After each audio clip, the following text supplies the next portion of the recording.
Shalom bien-aimés dans le Seigneur, nous vous saluons dans le nom précieux et glorieux de notre Seigneur Jésus. Nous sommes dans la joie de pouvoir réellement nous retrouver et pouvoir vous servir parce que nous sommes réellement ceux qui s'attachent à la parole et ceux qui veulent élever le nom du Seigneur. Que le Seigneur puisse vous bénir, que le Seigneur puisse exalter son nom, puisse réellement vous accorder tout ce dont vous avez besoin, que l'Éternel puisse vous donner ce qui est nécessaire à votre vie, que le Seigneur puisse réellement se souvenir de tout un chacun de nous, que Dieu puisse assister tous ceux qui sont dans les difficultés, dans la détresse, que le Seigneur puisse apporter le secours.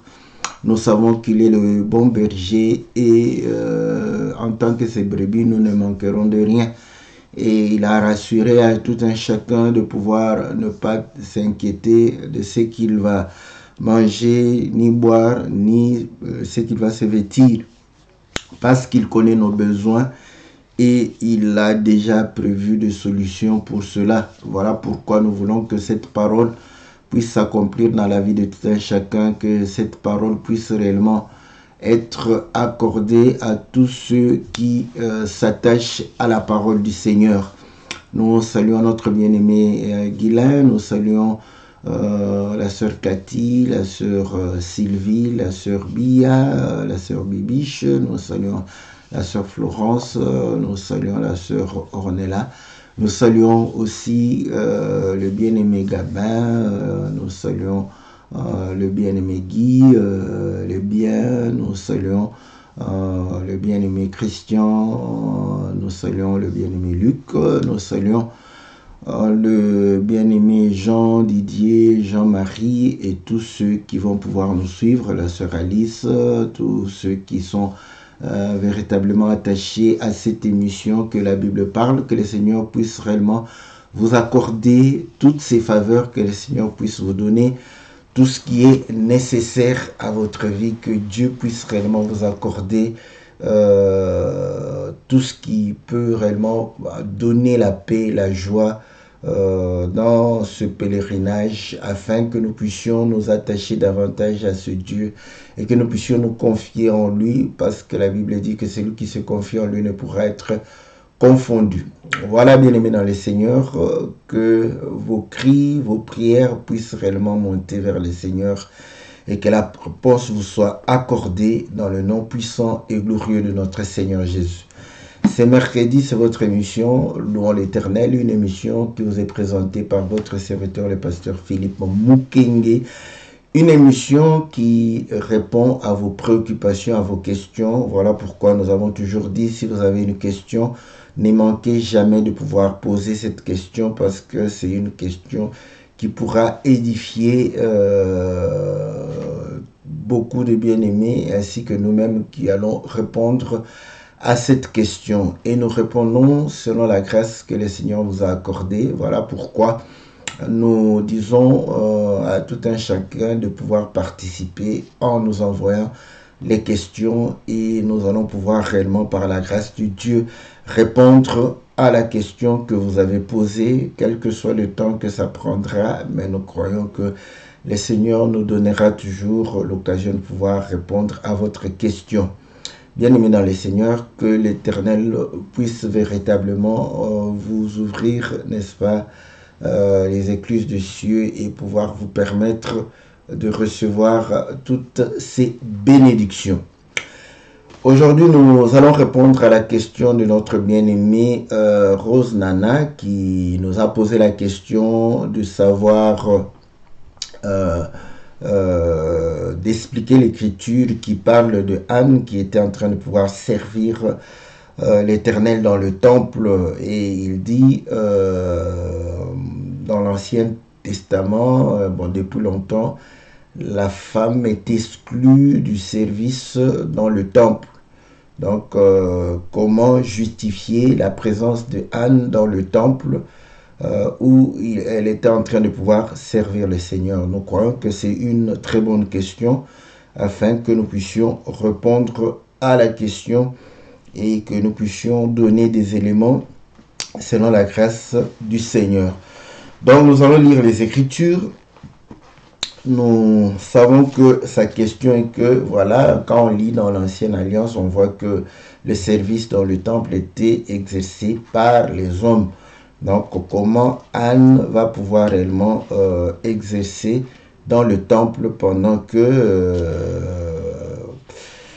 dans l'Ancienne Alliance, on ne voit pas les femmes servir Dieu dans le temple. Lisons l'écriture de Luc chapitre 2, nous lisons dans le nom précieux et glorieux de notre Seigneur Jésus, nous sommes au verset 36. Il y avait aussi une prophétesse Anne, fille de Phanuel, de la tribu d'Aser. Elle était fort âgée en âge et elle avait vécu 7 ans avec son mari depuis sa virginité. Restée veuve et âgée de 84 ans, elle ne quittait pas le temple.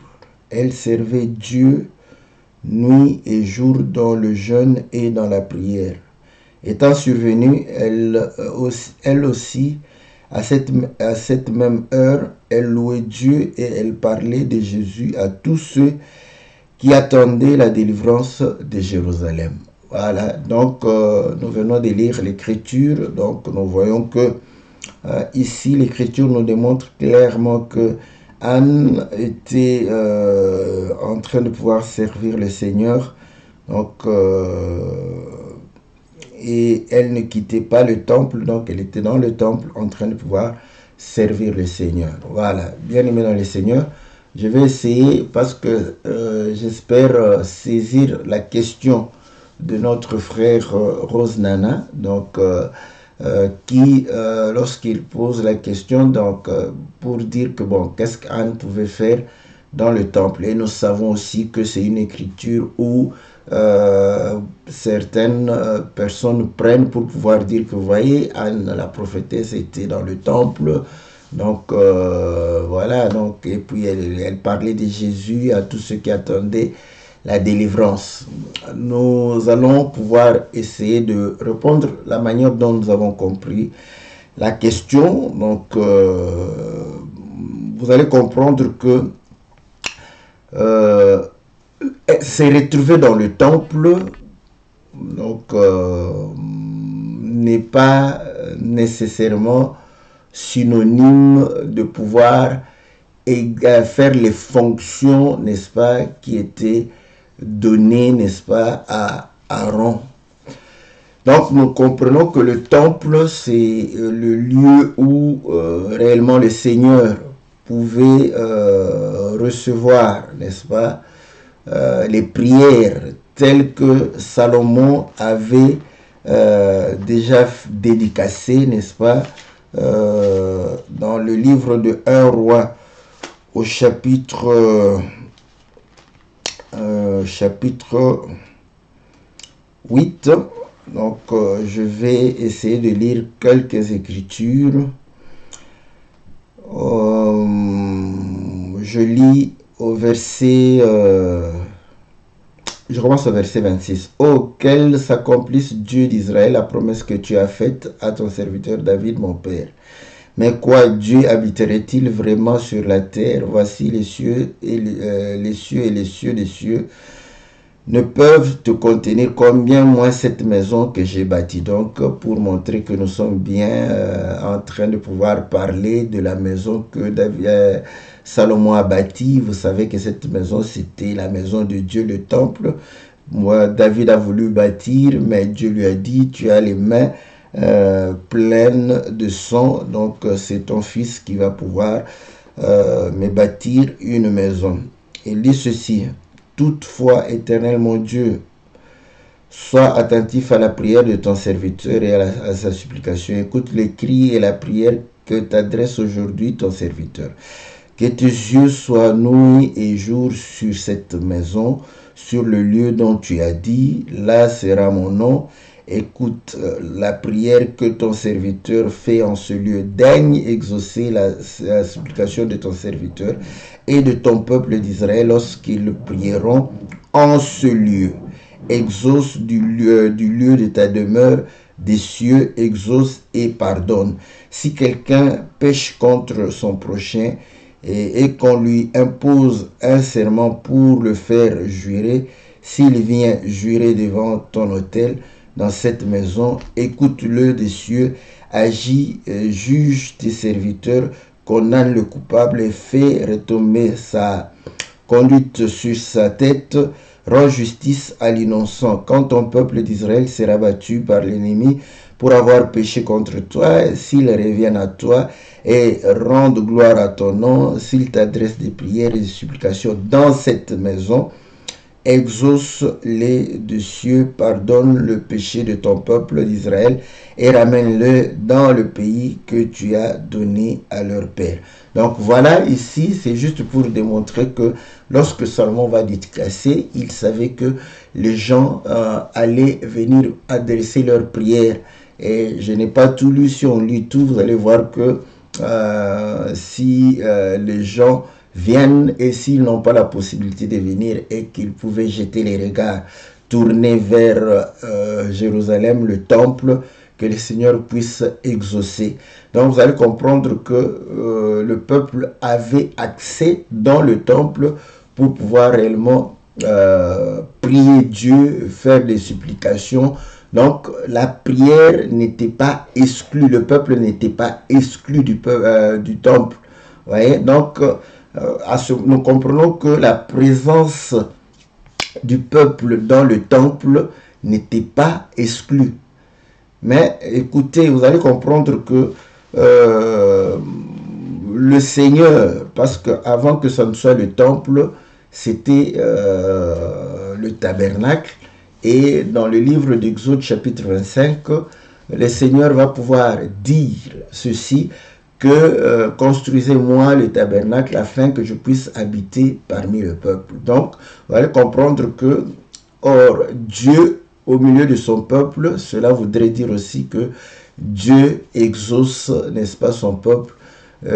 L'écriture dans Ésaïe 55, on dit chercher Dieu pendant qu'il est là. Donc vous allez comprendre que quand Dieu est là, nous avons le devoir de pouvoir le chercher, nous avons le devoir de pouvoir nous approcher de lui, le devoir de pouvoir réellement nous attacher à lui, le devoir de pouvoir être devant sa face et de pouvoir le servir. Donc vous allez comprendre qu'il voulait être au milieu du peuple afin de pouvoir exaucer le peuple. Voilà pourquoi vous allez comprendre que les sacrifices ne pouvaient se donner en dehors du temple. C'était seulement dans le temple qu'on faisait le sacrifice. Et le sacrifice est aussi le symbole de la prière. Voilà pourquoi vous allez comprendre que les différents sacrifices qui ont été donnés, c'était aussi sous forme de différentes prières qu'on pouvait adresser à Dieu. Donc, Salomon parle ici de prière simplement. Or, à ce temps-là, quand quelqu'un pêche, il devrait sacrifier, non seulement adresser une prière, mais sacrifier, donc pour montrer que le sacrifice, n'est-ce pas, c'était réellement le symbole de la prière. Donc, le peuple était réellement habilité à pouvoir s'approcher de Dieu au travers, n'est-ce pas, l'autel, au travers le tabernacle où le service de Dieu se faisait. Donc, vous allez comprendre qu'à ce moment-là, l'image que nous avons du temple est essentiellement, inondé par les fonctions de sacrificateur, les fonctions, n'est-ce pas, d'Aaron et de ses fils. Maintenant, déjà, pour comprendre la présence de Anne, nous avons utilisé l'écriture de Salomon où il a dédicacé le temple en disant que tout celui qui allait venir pour faire la prière, que Dieu puisse exaucer. Donc nous voyons que l'accès était ouvert pour les prières, venir prier Dieu, sacrifier pour Dieu et pouvoir s'en aller. Donc il n'était pas exclu, n'est-ce pas, de pouvoir réellement voir le peuple, n'est-ce pas, dans le temple. Pour preuve encore, je prends une écriture de Paul. Vous savez que Paul a été condamné par les pharisiens, les juifs qui étaient zélés, zélés pour la loi. Donc, lorsqu'ils vont voir Tite, croyant que Paul a fait entrer Tite dans le temple, ils vont pouvoir s'en prendre à Paul. Donc, vous voyez, donc, nous comprenons une chose que là, c'est parce que c'était un étranger qui, un incirconcis qui venait, pour eux, c'était une façon de pouvoir souiller, n'est-ce pas, le temple. Donc, à ce moment, nous comprenons que la présence des circoncis qui n'étaient pas des sacrificateurs, qui n'avaient rien à voir, n'était pas quelque chose d'extraordinaire, d'exceptionnel. Donc, les gens avaient accès. Bon, donc, voilà pourquoi nous disons, déjà pour préparer, pour expliquer le service que Anne était en train de pouvoir faire. Nous sommes allés dans le tabernacle. Quand on construit le tabernacle, le Seigneur va pouvoir réellement affecter, n'est-ce pas, Aaron et ses fils dans le service. Et là, le service d'Aaron était de pouvoir présenter les offrandes, de pouvoir présenter les sacrifices, de pouvoir, n'est-ce pas, présenter les sacrifices pour le peuple et de porter ainsi la charge du peuple. Donc, nous comprenons que ce service était donné à Aaron et à ses fils. Donc, quiconque n'était pas de la famille d'Aaron n'avait pas droit de pouvoir sacrifier.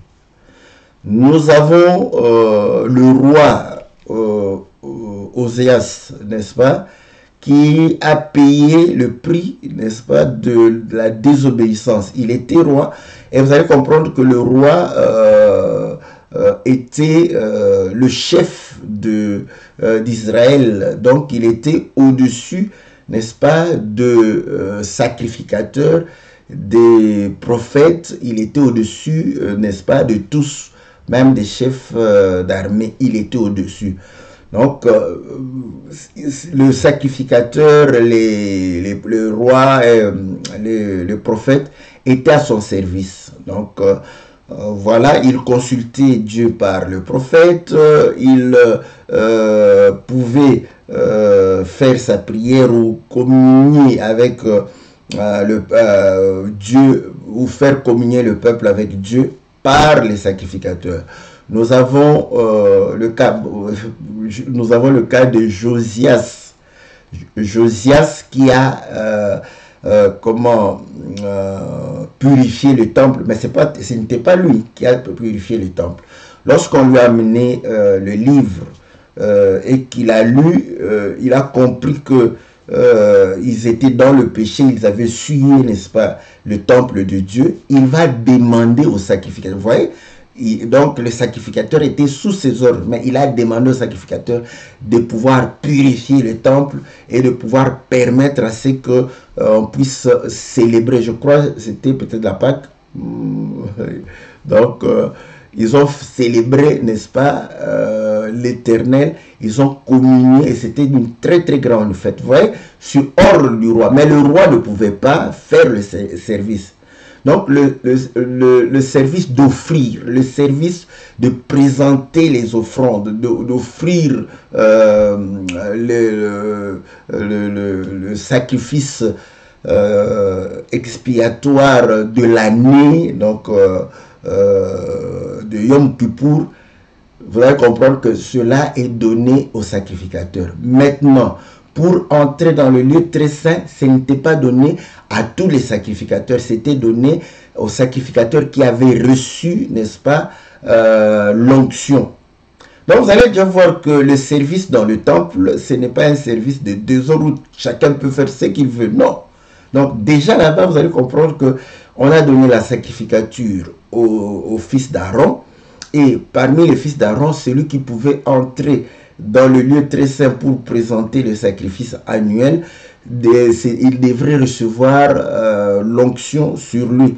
Donc, l'huile d'onction. Donc, vous allez comprendre que s'il ne l'a pas, il ne va pas entrer là-bas. Donc, même les fils d'Aaron ne pouvaient pas faire tout ce qu'ils voulaient. Chacun, donc, le service était ordonné. Maintenant, lorsque nous parlons du service comme étant la sacrificature, c'est là où on limite, n'est-ce pas, ce service aux sacrificateurs. Et les sacrificateurs, c'était les fils d'Aaron. Et les fils d'Aaron, n'est-ce pas, c'était des hommes. On n'a pas dit fils et filles d'Aaron. Aaron avait ses filles, et vous allez comprendre que dans la famille des sacrificateurs, voilà pourquoi, je comprends pourquoi Paul dit, quand il parle de la sacrificature, nous avons beaucoup de choses à dire. Donc, parler de la sacrificature, c'est beaucoup de choses, mais je suis en train de pouvoir les brosser pour que vous puissiez comprendre que servir Dieu, n'est-ce pas, c'est général. Maintenant, servir Dieu, il faut comprendre que chacun, n'est-ce pas, doit faire quelque chose afin que ce service soit complet. Donc, vous allez comprendre que Aaron avait des filles, donc, mais ces filles étaient écartées du sacrificature. Et la sacrificature peut être appelée sacerdoce. Or, le sacerdoce veut dire de manière aussi générale service. Mais très souvent, on met sacerdoce par rapport à la sacrificature, par rapport à ce qui était présenté au service de fils d'Aaron. Donc, restons dans ces termes-là, parce que le service du sacerdoce, donc, c'était comme une tautologie, mais ce n'est pas une tautologie, parce que sacerdoce, c'est un service spécifique en ce moment, quand on dit le sacerdoce lévitique, un service spécifique. Maintenant, vous allez voir que Dieu va prendre les Lévites et donner les Lévites comme les serviteurs des sacrificateurs. C'est ici où je salue mes frères catholiques, parce que je les aime beaucoup. Je les aime beaucoup, même si je n'ai plus la même foi qu'eux, mais je les aime. Donc, vous allez comprendre que nous tous, nous voyons quand même les catholiques, hein, ils ne font pas de choses au hasard. Ils font des choses qu'ils sont en train de pouvoir lire. Donc, vous allez voir que le prêtre, parce que le sacrificateur, c'est un prêtre, c'est le prêtre, n'est-ce pas? Le prêtre, n'est-ce pas, a des servants, des acolytes qu'on appelle les acolytes des servants. Donc, quand il célèbre la messe, n'est-ce pas, ou le culte, parce que la messe, parfois, nous qui avons quitté l'église catholique il y a très longtemps, certains n'ont même pas fait un tour là-bas. Donc, la messe, c'est le culte. Voilà. Donc, quand il fait le culte, le prêtre fait le culte, il a des servants qui l'aident. Parfois, on apporte, n'est-ce pas, le calice qui contient les hosties. Donc, on lui donne... lui, il va montrer ça, on lui donne un peu de vin, on lui verse un peu de vin, l'acolyte amène l'encensoir. Quand le prêtre en a besoin, il lui donne et le prêtre va pouvoir faire l'encensoir. Quand il termine, parce qu'il ne peut pas rester avec l'encensoir partout, il donne, n'est-ce pas, à l'acolyte. Donc, cette image-là, vous allez comprendre que c'est, ils ont pris ça, parce que les catholiques, ils sont très intelligents, ne vous en faites pas, sur l'intelligence, sur le fait de comprendre les textes, ils sont très intelligents. Donc, on ne va pas se comparer à eux. Voilà pourquoi leur habit, là, vous avez vu, tout ça, ça a été copié chez Aaron. Donc, vous allez comprendre que c'est ce qu'on appelle acolyte ou servant. Donc, l'un va porter, le prêtre quand il entre, il porte sa croix là, et arriver, comme il ne va pas faire tout le culte avec sa croix à la main, il doit donner à quelqu'un qui va aller le mettre dans un endroit, parce qu'à la fin du culte, il faut qu'il reprenne la croix et qu'il sorte avec. Donc, vous allez comprendre que tout est organisé. On sait que tel va prendre l'encensoir, tel autre, il va amener, n'est-ce pas, l'encens pour pouvoir mettre. Donc, l'autre là-bas, il va essentiellement porter cette croix-là. Parfois, c'est un acolyte qui porte la croix, le prêtre vient seulement. Il y a un autre qui amène l'eau bénite. Donc, vous allez comprendre que quand le prêtre... Donc, ils savent que le prêtre ne peut pas tout faire. Donc, on lui associe, n'est-ce pas, des services. C'est ce que Dieu avait fait. Il a pris les Lévites, il les a associés. Vous allez comprendre que je crois qu'à l'occasion de Josias, où il y avait tellement beaucoup de sacrifices à pouvoir faire, on a dû demander, n'est-ce pas, à certains de pouvoir réellement présenter, appeler les Lévites pour les aider à pouvoir présenter les sacrifices. Donc, il y a eu un tel moment où ils avaient besoin réellement de services des Lévites.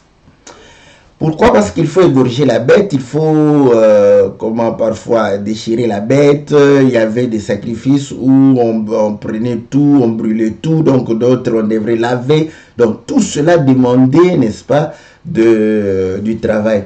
Voilà pourquoi dans les livres d'Ézéchiel, vous allez comprendre qu'il y avait des Lévites qui s'étaient éloignés de Dieu, et d'autres qui étaient restés fidèles. Je crois que c'est dans Ézéchiel 44 ou quelque chose. Donc, ils étaient restés fidèles à Dieu, et Dieu va pouvoir réellement leur dire que voilà, ceux qui étaient éloignés, il va les punir un peu pour dire que voilà, ils vont porter la responsabilité de leur faute. Qu'est-ce qu'ils leur... Ils seront des portiers, ils seront aussi, n'est-ce pas, ils vont pouvoir... porter la charge de sacrifice pour le peuple, parce que c'est un travail difficile. Prendre l'animal, l'égorger, déchirer, enlever les parties pour mettre les parties qui devraient être sur l'autel, tout ça, c'est un travail physique.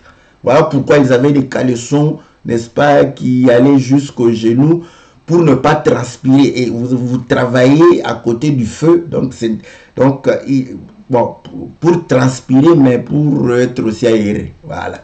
Donc vous allez comprendre que c'est un service difficile.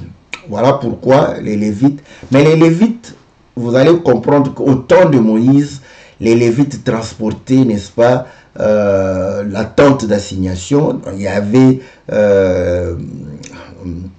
les fils Gershom, Mechari et Kéat. Les Kéatites étaient ceux qui s'occupaient des ustensiles, n'est-ce pas, du lieu très saint. Donc les autres transportaient la tente parce qu'on démontait tout. Donc ce sont les Lévites qui transportaient tout cela. Donc vous allez comprendre. Mais maintenant, lorsque la tente ne se déplaçait plus, donc la tente était en un endroit, donc ce service de pouvoir démonter et remonter la tente était fini. C'est comme ça que David va réorganiser les Lévites pour leur donner d'autres tâches. Donc ils travaillent où? Dans le temple. Parce que le temple, ce n'est pas seulement la sacrificature, c'est la sacrificature, mais c'est aussi tout ce qui est lié à la sacrificature. Je vais arriver à Anne. Lisons l'écriture, n'est-ce pas, dans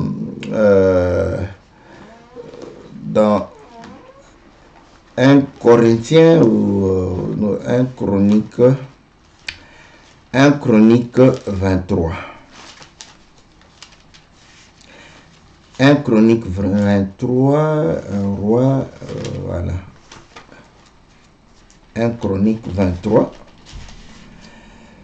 Vous allez comprendre au verset 1. David, âgé et rassasié de jours, établit Salomon son fils roi sur Israël. Il assembla tous les chefs d'Israël, les sacrificateurs, les Lévites. On fit le dénombrement des Lévites depuis l'âge de 30 ans et au-dessus, comptés par tête et par homme. Ils se trouvèrent au nombre de 38 000. Et David dit qu'il y en ait 24 000 pour veiller aux offices de la maison de l'Éternel, 6 000 comme magistrats et juges, 4 000 comme portiers et 4 000 chargés de louer l'Éternel avec les instruments que j'ai fait pour le célébrer. Voilà. Donc, vous voyez, les Lévites, il y avait les chantres, il y avait les juges, il y avait les magistrats, il y avait les portiers, il y avait ceux qui étaient pour le service dans le temple, des offices, n'est-ce pas? Les Lévites étaient là. Donc, vous allez comprendre que le service dans le temple n'est pas seulement la sacrificature. Donc, la sacrificature est donnée à Aaron et à ses fils. Maintenant, vous allez comprendre que l'aide de Aaron est donnée aux Lévites. N'est-ce pas? Et les Lévites sont pris à la place des premiers-nés, mâles. Donc, vous allez comprendre que le service qui est lié à la sacrificature et le service d'aide à la sacrificature au sacrificateur, ce service, n'est-ce pas, était donné à Aaron, à la famille d'Aaron et à la famille de Lévi en général. Là, il n'y avait pas les femmes, donc oublions. Maintenant, pourquoi? Nous savons déjà les sacrificateurs, n'est-ce pas? La Bible dit que les sacrificateurs, on les changeait parce que la mort était en train de pouvoir réellement mettre fin, n'est-ce pas, à leur sacrificature. Et en comparaison avec le Seigneur, vous allez comprendre que la Bible dit qu'on devrait avoir un souverain sacrificateur tel que le Seigneur, juste, sans péché, tout ça. Pourquoi? Pour que nous puissions avoir le pardon de péché. Et il est venu quoi? Il s'est offert lui-même. Voilà pourquoi la sacrificature, c'est le sacrifice. Même le travail qu'il faisait, il s'est sacrifié pour le peuple. Or, se sacrifier, c'est donner la vie. Voilà. Donc, mais la vie est dans la sémence et la sémence est dans l'homme. Voilà. Voilà pourquoi le Seigneur n'a pas donné la sacrificature aux femmes. C'est pas parce que elles sont moins intelligentes, moins fortes. Non, elles sont intelligentes, elles sont fortes, elles sont belles, elles sont gentilles. Mais elles ne peuvent pas expliquer les choses spirituelles du fait que la sémence est dans l'homme et le sacrifice, c'est donner sa vie, donner la vie, n'est-ce pas, pour les autres. Voilà pourquoi ceux qui étaient castrés, voilà, ceux qui ne pouvaient pas donner la sémence étaient exclus de la sacrificature. Donc, non seulement les femmes, même les hommes étaient aussi exclus de la sacrificature parce que lorsqu'ils n'ont pas la sémence, lorsqu'ils sont castrés, ils ne peuvent plus, n'est-ce pas, sacrifier. Ça c'est l'aspect de ces choses-là. Mais vous allez comprendre que en dehors des sacrificateurs, des Lévites, il y avait maintenant un groupe de gens qui n'avaient rien à voir avec la famille des Lévi.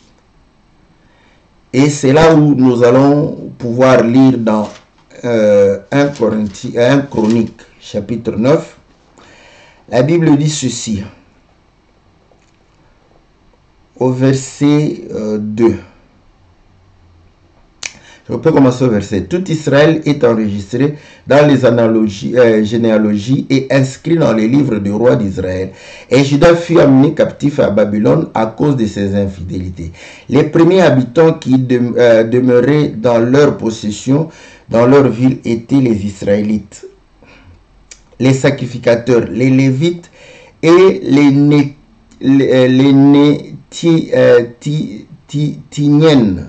Nétiniens. Bon, ici, on les appelle les Nétiniens, mais en réalité, voilà, d'autres traductions parlent des serviteurs. Voilà, les Nétiniens. Donc, vous voyez, on a sacrificateurs, Lévites et Nétiniens. Ces Nétiniens, nous allons dans le livre d'Esdras.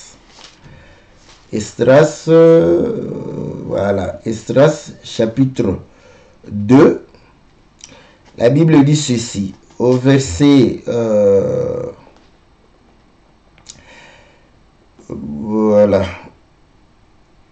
Si on commence au verset 1, vous allez voir que on va parler, n'est-ce pas, de chaque catégorie de gens. On va parler des sacrificateurs, des enfants de Judas, et on va parler ici au verset 36, sacrificateurs. On lit les fils j'ai déjà de la maison de Josué 973. Les fils de, voilà, Lévites au verset 14. Donc, vous voyez, on parle des sacrificateurs, on parle des Lévites. Au verset 13, Néthiniens, vous allez voir, on va parler de ses fils jusqu'au le total au verset 56, total des Néthiniens et des fils des serviteurs de Salomon, 392. Voici ceux qui partirent de voilà. Donc, si vous lisez, vous allez voir que ces Néthiniens, c'était des gens qui étaient au service, n'est-ce pas, au service par rapport aux choses du temple, sans être lévites, sans être, je ne veux pas trop lire, vous pouvez tout lire, hein, vous allez voir que ils n'étaient pas des lévites, mais ils étaient au service, n'est-ce pas, même des lévites. Donc, ils étaient au service des lévites pour pouvoir leur permettre de faire, n'est-ce pas, d'autres travaux. Donc, vous allez comprendre que il y avait les lévites, il y avait les sacrificateurs, il y avait ces serviteurs qu'on appelle les Néthiniens qui étaient attachés. Donc, tout ça, ça se passe dans le temple. Donc, il n'y a pas que ce service-là. Donc, voilà pourquoi nous disons, c'est à partir de là. D'abord, nous avions dit que le fait de prier n'était pas exclu aux autres. C'est là où nous comprenons que si nous restons avec la compréhension de la sacrificature et du service des Lévites qui vient en aide avec la sacrificature, les femmes étaient exclues. Nous savons pourquoi le Seigneur a fait cela. Mais dans le temple, il y avait aussi ce service de prière. C'est là où nous allons lire chez 1 Samuel. 1 Samuel chapitre 2, la Bible dit ceci au verset 18. Samuel faisait le service devant l'Éternel et cet enfant était revêtu d'un éphod de lin. Donc Samuel faisait le service. Et quel service il faisait? Il était habillé de l'éphod de lin. Mais l'éphod de lin, vous allez comprendre que lorsque David a voulu consulter, n'est-ce pas, l'Éternel, il va demander à ce qu'on lui apporte l'éphod. Nous sommes dans 1 Samuel chapitre 23, au verset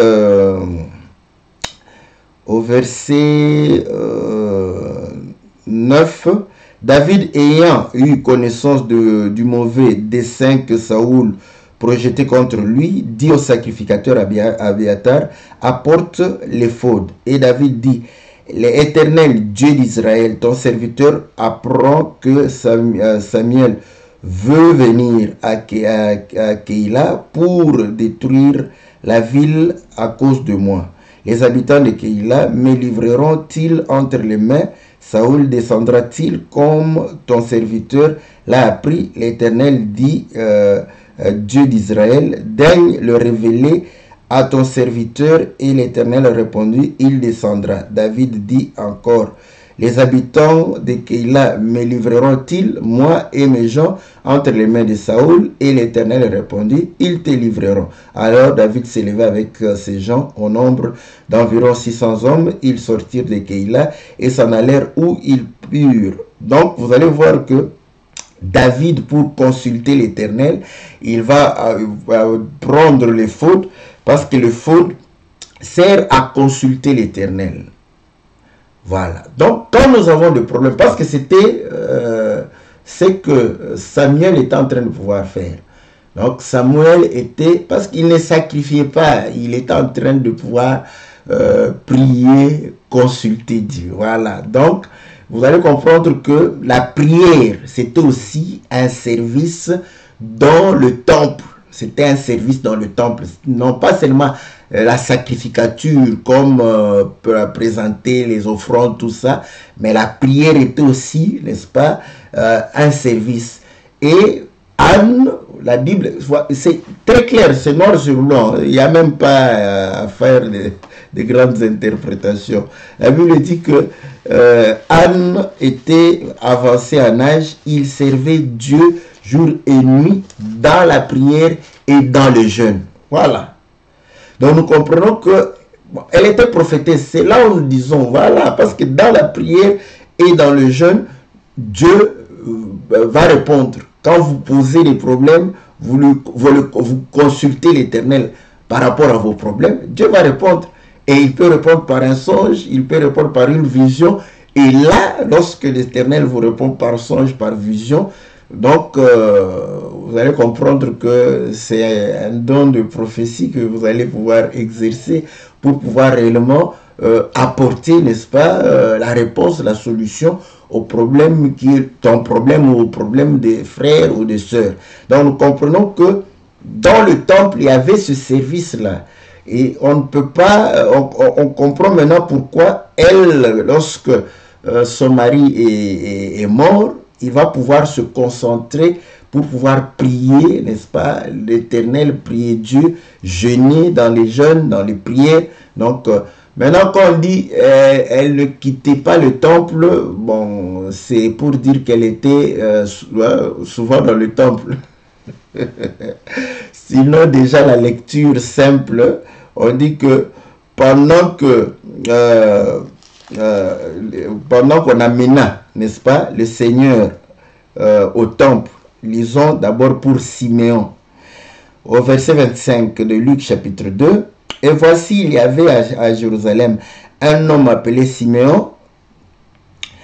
Cet homme était juste et pieux, il attendait la consolation d'Israël et le Saint-Esprit, l'Esprit Saint était sur lui. Il avait été divinement averti par le Saint-Esprit qu'il ne mourrait point avant d'avoir vu le Christ du Seigneur.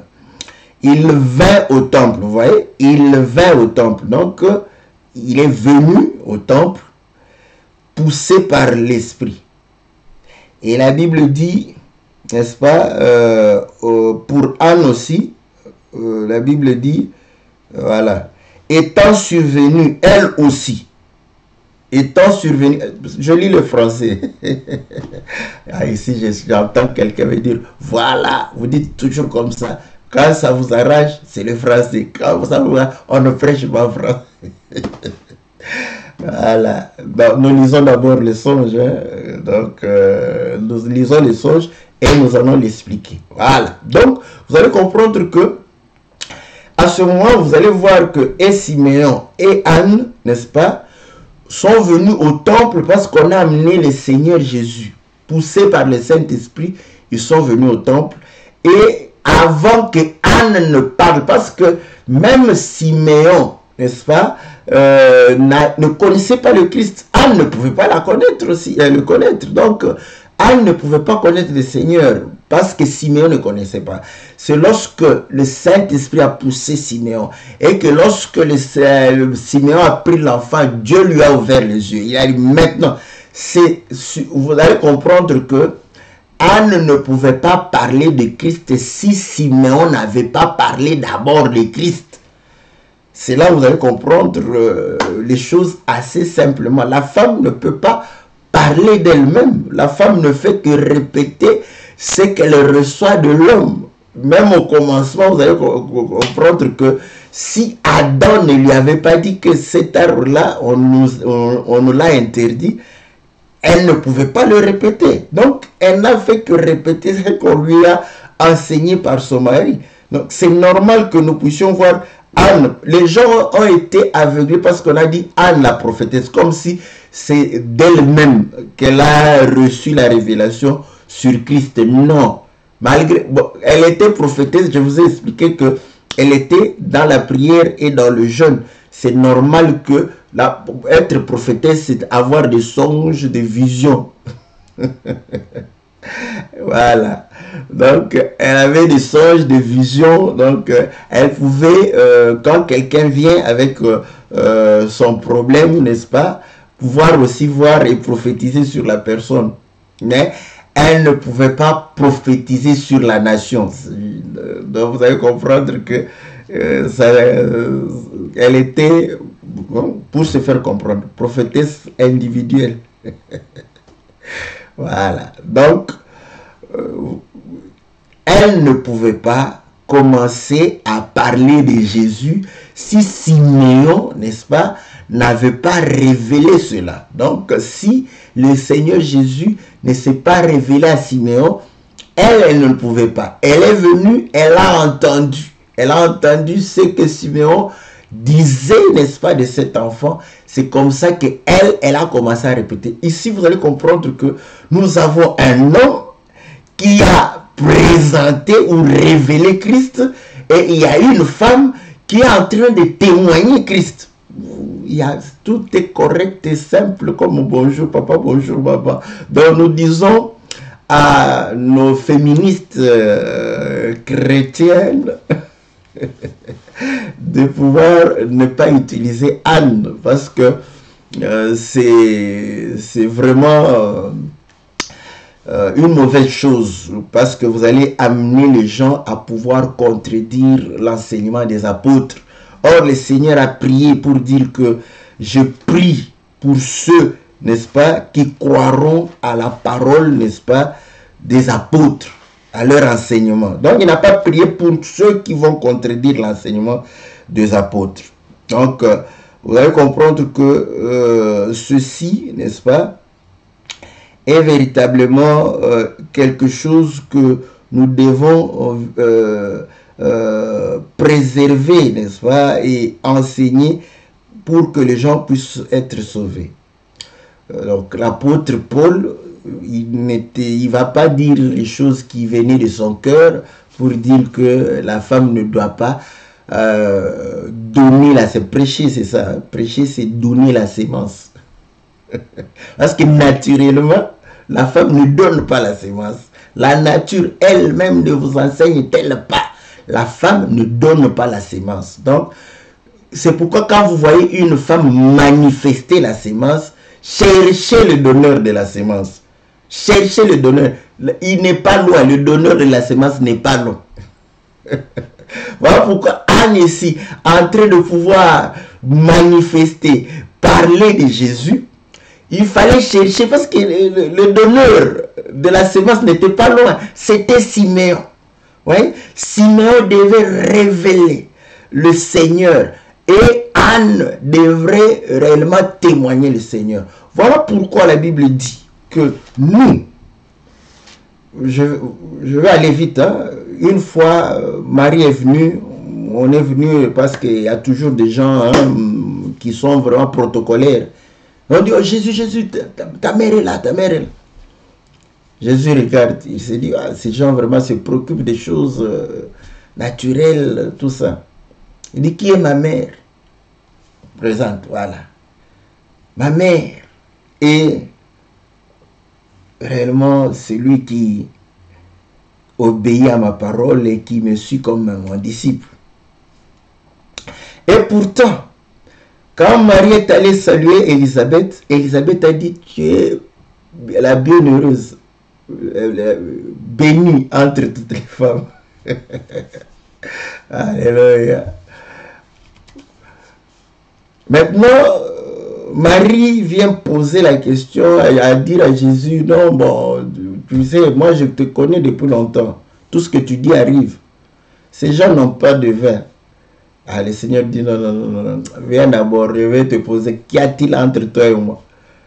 Ah, il ne savait pas que c'est sa mère. Alléluia. J'aime ça. C'est à la croix où on se pose la question. Marie est là. Et le Seigneur dit, ah, femme, femme, voici ton fils. Fils, voici ta mère. Bon, on doit se poser, bon, Quelle est cette famille où il y a maman, fils, le papa est où? J'aime ça, j'aime ça. Donc vous allez comprendre que la femme, cette femme qui témoigne, n'est-ce pas, le Seigneur symbolise l'Église. Voilà pourquoi l'Église n'a pas la sémence par elle-même. Cette sémence qu'elle a, c'est la sémence qu'elle a reçue de Christ. Et la Bible dit, le mystère entre l'homme et la femme, c'est un grand mystère, n'est-ce pas, par rapport à Christ et à l'Église. Maintenant, on vous pose la question. Par rapport à Christ et à l'Église, qui doit enseigner qui? C'est clair, c'est Christ qui doit enseigner l'Église. Donc, maintenant, l'Église témoigne auprès, n'est-ce pas, du monde, ce que le Seigneur a mis en elle. C'est comme ça que les choses doivent se faire. Et Pierre vient au moment où il est en train de pouvoir parler des choses de l'Esprit. Il démontre que nous sommes, nous qui avons reçu le Saint-Esprit, fils de prophètes. Donc vous voyez, pourquoi? Pour comprendre la prophétie. Donc, l'esprit de prophète est soumis au prophète, oui. Mais nous avons l'esprit de prophète, pourquoi? Pour comprendre la prophétie. Même l'esprit de prophète n'est pas seulement pour prophétiser, c'est aussi pour comprendre la prophétie. Parce que si tu n'as pas l'esprit de prophète, tu ne comprendras pas la prophétie. Je vais lire l'écriture, hein, parce que parfois, quand on entre dans ce domaine ici, les prophètes et les docteurs vont pouvoir réellement commencer à nous envoyer des questions. Donc, voilà. Je lis dans Actes chapitre 3. Lorsque Pierre est en train de pouvoir parler, je vais sauter quelques écritures. Je lis au verset 22. Moïse a dit, le Seigneur votre Dieu vous suscitera d'entre vous, d'entre vos frères, un prophète comme moi. Vous l'écouterez dans tout ce qu'il vous dira. Quiconque n'écoutera pas ce prophète sera exterminé du milieu du peuple. Tous les prophètes qui ont successivement parlé depuis Samuel ont aussi annoncé ce jour-là. Vous êtes les fils des prophètes et de l'alliance que Dieu a traitée avec nos pères en disant à Abraham, toutes les familles de la terre seront bénies en ta postérité. C'est à vous premièrement que Dieu, ayant suscité son serviteur, l'a envoyé pour vous bénir en détournant chacun de vous de ses iniquités. Donc ici, vous voyez qu'il s'adresse au peuple d'Israël. Il leur démontre que vous devrez comprendre la prophétie parce que vous êtes fils des prophètes. C'est là que vous allez comprendre pourquoi Moïse, quand il a dit que la charge était trop grande et qu'il ne pouvait pas supporter, Dieu a dit que voilà, je prendrai ton esprit et je vais répandre sur les 70 anciens. Et lorsqu'il va répondre, il y avait 68 qui étaient venus auprès de lui, 2 étaient restés dans le camp. Josué a commencé à dire, interdis-le. Moïse a prophétisé. Il a dit que Dieu veuille répandre son esprit sur toute l'assemblée. Gloire au Seigneur. Voilà pourquoi Joël vient répéter la prophétie. Il dit que je répandrai mon esprit sur toute chair. Voilà. Donc vous comprenez que lorsque nous avons l'esprit, le Saint-Esprit, c'est pour saisir aussi la prophétie. C'est pour saisir et pouvoir aussi témoigner cela. Voilà pourquoi la prophétesse Anne pouvait comprendre. Vous croyez, les gens croient que c'est facile quand on parle de Christ. Ce n'était pas facile. Si Dieu ne te fait pas grâce, tu n'allais pas connaître qu'il est le Christ. Si c'était comme ça, pourquoi on avait besoin de Judas pour leur montrer que c'est lui? Voilà. Donc, étant prophétesse, elle pouvait comprendre. Mais il fallait que Siméon parle. Maintenant, elle travaillait dans le temple, on dit, dans la prière et le jeûne. Or, le service de prière était aussi un service dans le temple. Nous avons vu avec Samuel. Ouais. Et c'est là où nous rejoignons Salomon lorsqu'il est en train de dédicacer pour dire que les gens viendront prier. Le Seigneur lui-même, lorsque dans Jean chapitre 2, il vient fouetter, il dit que cette maison est la maison de prière.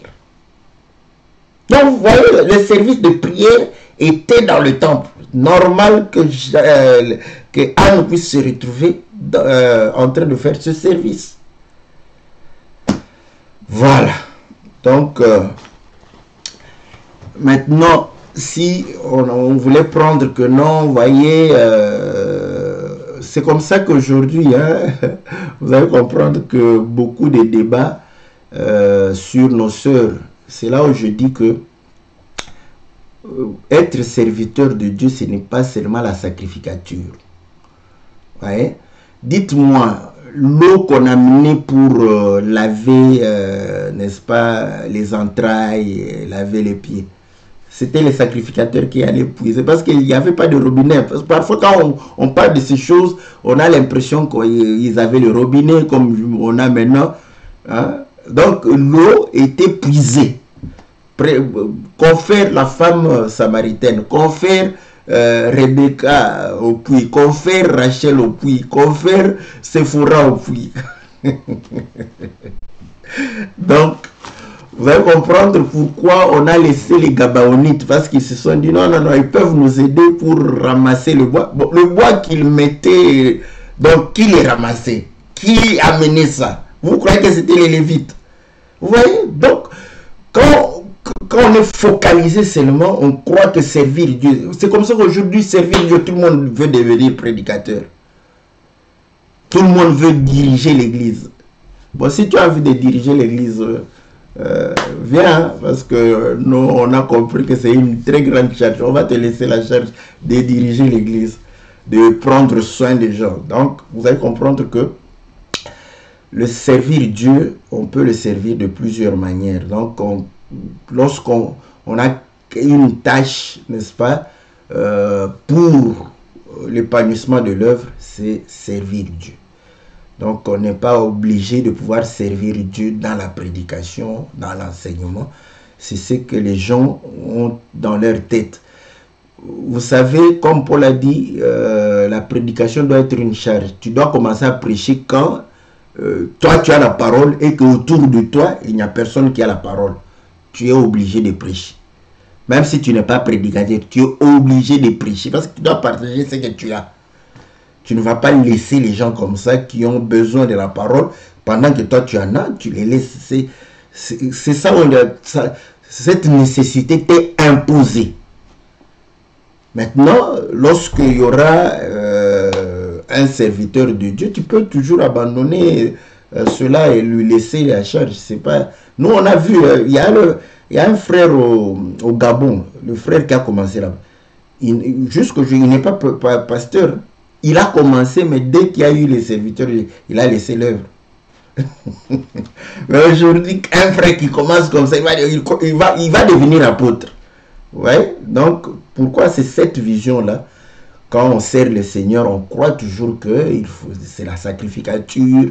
Non, il y a beaucoup, je dis, l'eau, le bois, tout ça, ce n'était pas chose facile, n'est-ce pas, par rapport à tout cela.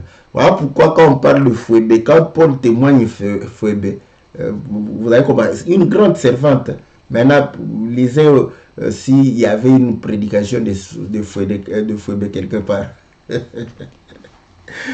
Bon, que le Seigneur vous soit favorable, que le Seigneur vous bénisse. J'espère bien que j'ai répondu, n'est-ce pas, à la question, n'est-ce pas, pour montrer qu'il y avait dans le temple, il y a beaucoup de services, n'est-ce pas, les chantres, portiers, il y avait les intendants, l'intendance pour gérer, n'est-ce pas, il y avait beaucoup de services et il y avait la sacrificature.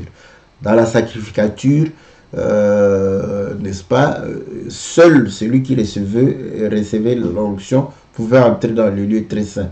Donc, tout le monde n'est pas appelé à faire tout. Voilà. Ce que tu fais de plus petit là-bas, comprends que c'est très grand, parce que le Seigneur a dit, celui qui est serviteur est plus grand que les autres. Voilà, que le Seigneur vous bénisse, que le Seigneur vous soit très favorable. On se retrouve lundi pour l'émission Louons l'Éternel et mercredi pour l'émission Que la Bible parle. Nous vous demandons de nous poser les questions. Nous bénissons le bien-aimé Rose Nana qui nous a posé cette question. Voilà, que le Seigneur vous soit très très favorable. N'oubliez pas de nous envoyer les questions et nous allons répondre par la grâce du Seigneur. Amen.